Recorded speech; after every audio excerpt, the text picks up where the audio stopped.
பத்திரிகையாளர்களை கையாளக்கூடிய அரசியல் அறிவு தனக்கு இல்லைன்னு பயப்படுறார். அதான் காரணம்.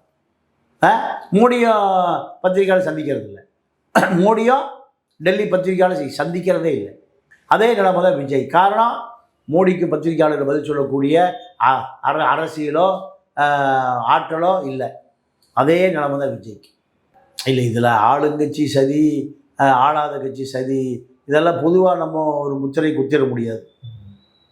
நீங்கள் அரசு இந்த இடத்த ஒதுக்குனாலும் விஜய்யுடைய ஆலோசகர்கள், நீங்கள் பெரிய ஐடி விங், திமுகவுக்கு இணையான IT wing voice of common, அவர்கள் நீங்கள் அங்கே போய் இந்த இடத்த ஆய்வு பண்ணியிருக்கலாம்.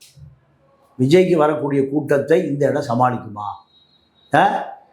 இதை அரசும் விஜய்க்கு அறிவுறுத்தல். எப்படி சமாளிச்சுட்டு போயிடுவாங்க. எவ்வளோ கூட்டம் வந்தாலும் இது முழு குற்றமே திமுக தான், காவல்துறை தான்.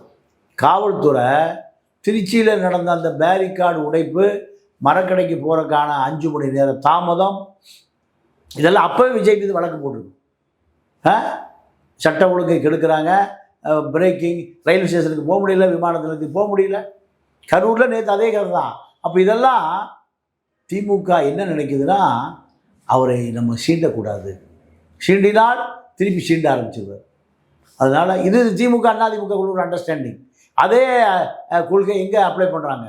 விஜய்.